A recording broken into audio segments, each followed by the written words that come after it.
Hey, good morning. Excuse me, I haven't talked much today. It's Edna here live with Free Coaching Friday. And today our topic is understanding agreements for sale. And we've used agreement for sales for many of our apartment buildings. We've also used them for our houses. So I want to start out by explaining where agreements for sale could work by helping out somebody at the same time. So what happens quite frequently is people buy a property in an area, put their 5% down, markets drop, and something happens. They get a transfer, or they lose their job, or all kinds of different things, health reasons, divorce, different stuff like that. And they can't afford to stay in the property any longer. Or they just choose to not stay in their property. You know, if they got to move to another city, maybe they're going to rent, maybe they're going to buy something else. Now, the opportunity for you there is, let's use a $300,000 house, for example. So let's say you bought a house for $300,000. You put your 5% down, and then the market dropped by 5%. So if you tried to sell that property, you would actually be in the hole, because by the time you pay your legal fees and everything else, like your 5% would be eaten up in no time. And so most people, they just opt to hold on to it, or some of them sell at a loss.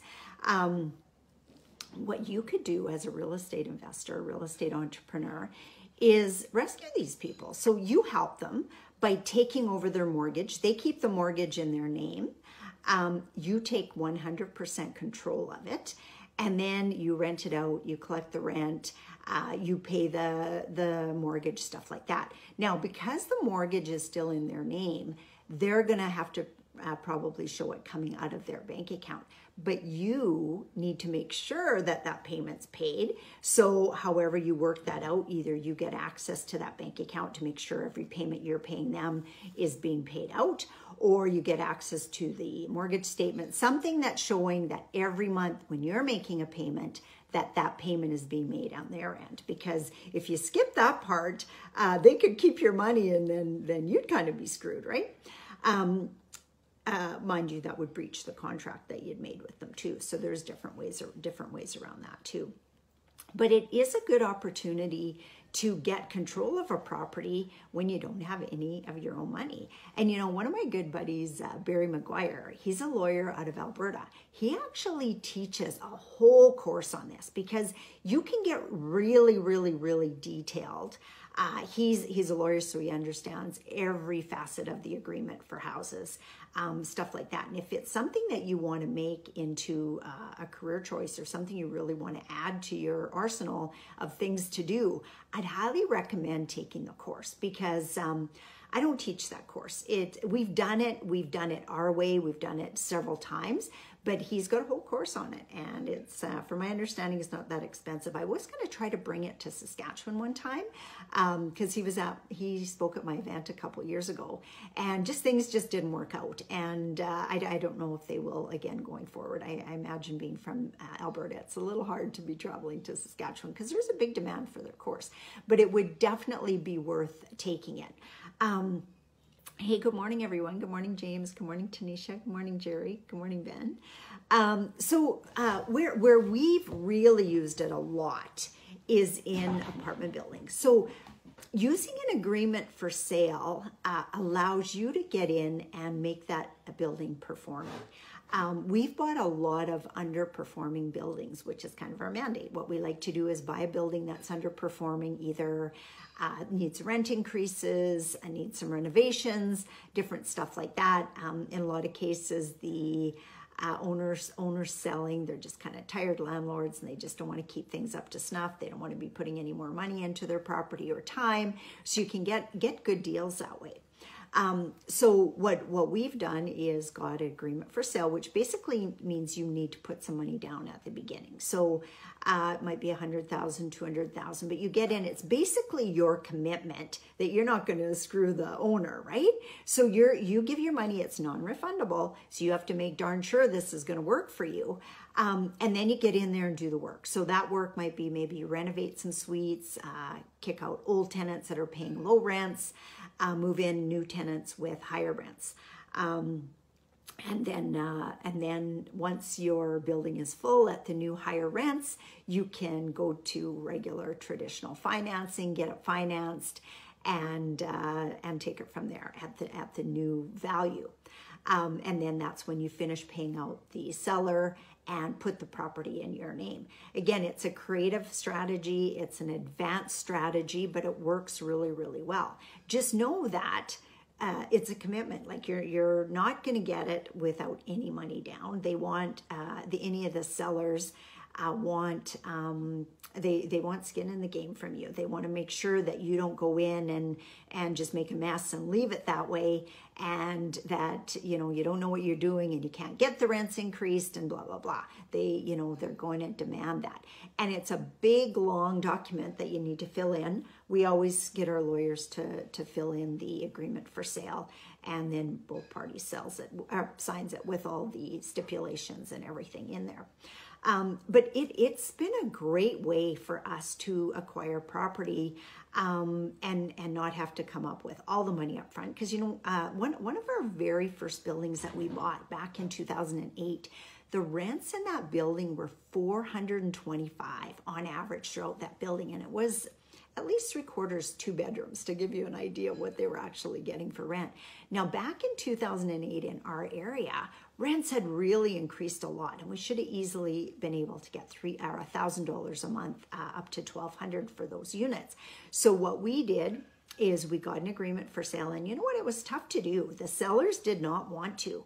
We went back to them, I don't know, I bet you 10 times or more, and might even have lost the deal. But you know what? We were adamant we were going to get it. We paid $75,000 a door. At the time, that was a high price for an apartment building in our area. And I know the sellers really thought that they had maybe a sucker involved. They weren't staying on top of things. I imagine they probably paid $20,000 a door, so they were thinking they were making really, really good money. And we were happy to get it at that price because there was a lot selling in our area at that time for that price and more. So we tried to get traditional financing, and we went through a local lender, and because the rents were so low, they would only give us 50% financing. Now, we were pretty aggressive back in the day, so we actually borrowed a bunch of private money and bought it anyway. So we've got 50% from the bank, and the other 50% we got from private money, paying really high interest rates. Now, we wish we would have just kept that property, because now those properties are selling between, well, even in a down market in Saskatchewan, they're still selling between 105 and 110 a door. So you can see how much they've increased in value. And if we would have had financing at $75,000 a door, how sweet the cash flow would be right now. But we bought it under agreement for sale. And I know at the time the lenders, or not the lenders, the sellers were really anxious because they kept thinking, oh, you're going to get in there, you're going to screw with our tenants. Some of them have been with us for years and years and years and years, and we don't want to, get an empty building back. So we pushed and pushed, gave them a really large deposit, and then we still worked on financing. So we did have financing in our name within, it was about 6 months or so, but we were able to get some rents increased and start working on the other stuff, worked on getting the rest of the private money down, and made it work for us long term. So where that works is if the building needs work, if you need to bring it up to your level of financeability. So this is where you talk about, you don't always just find a deal. You have to create the deal. And you have to have an end goal in mind. You have to know what you're going to come out with. So you got to go after it, and you got to be strong, and you got to go through, because it's not always easy. One building that we bought here in Regina was an 18-unit apartment building. We found it on Kijiji. My husband found it. And we ended up actually the fellow who sold it to us is now a really good business partner of ours. We've done a lot of stuff with him, but he explained to us that he had been in the apartment building industry for years, and lots of times he can buy in bulk, like 4, 5, 6 buildings, and then he buys them for a certain price, and then he piecemeals them out one by one. And that was the case in this one. So he had just the one left at the time.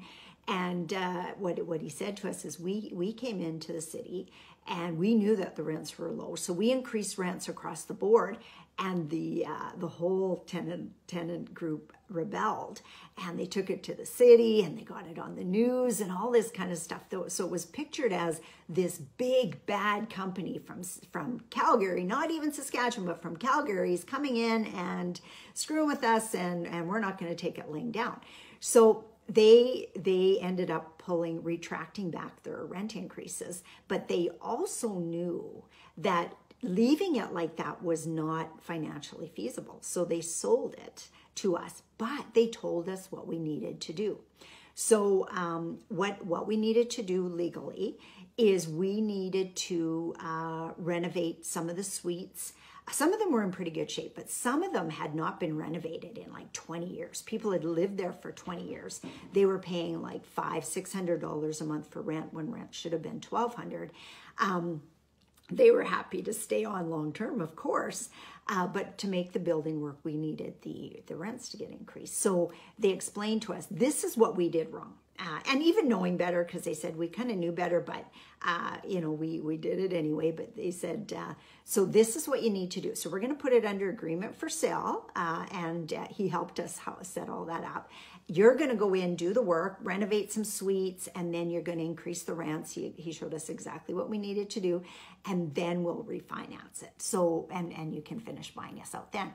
Everything he said was exactly what we needed to do. We had to renovate, I think it was probably 6 out of the 18 units we had to do major renovations to. We had to get the outside looking a little better. The seller had been, just tired landlord, I think, didn't want to do any more work for it.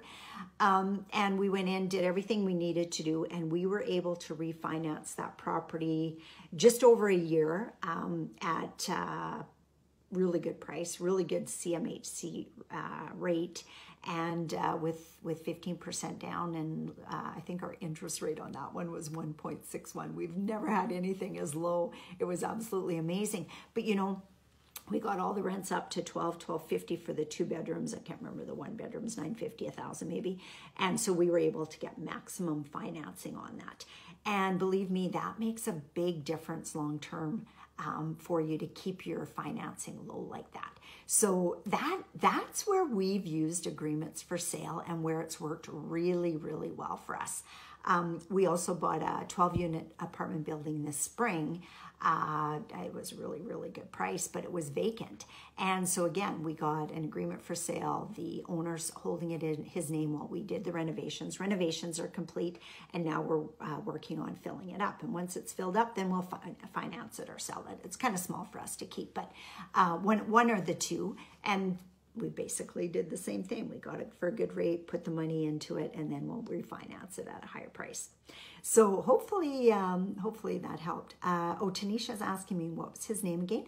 The lawyer that teaches the class about agreements for sale, and it's a really detailed class, I think it's like 2 or 3 days, is Barry McGuire. And you can Google him, or if you're a RAIN member, he speaks on the RAIN stages all the time. And I know he offers his course throughout Alberta. I don't know if I think you have to travel to him. I think he's in Edmonton. So I think that's where he holds most of his courses.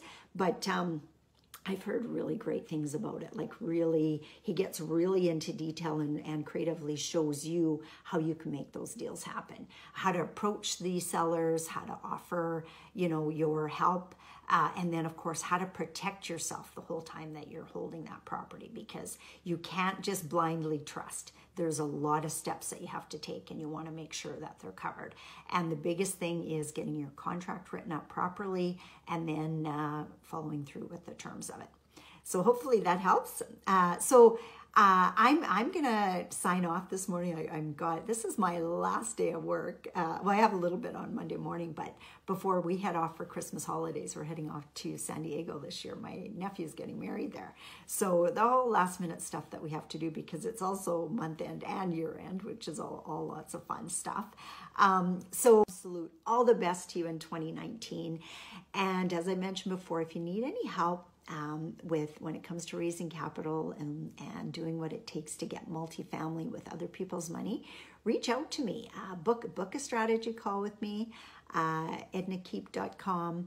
I think there's an area right on my website that you can book a call with me, or if you get my emails, it's at the bottom of my email. Let's get you a building in 2019. I know I got a lot of new students signed up with me in the last couple months, so it's going to be a really exciting time. Our next live call with the students is on January 8th, so I'm really looking forward to that, because I want to hear what everybody's going to be working on, what their big goals are for the year, and then of course help them make that come to fruition. So Merry Christmas, everyone. Happy New Year. Love you all, and we'll see you in the new year. Bye for now.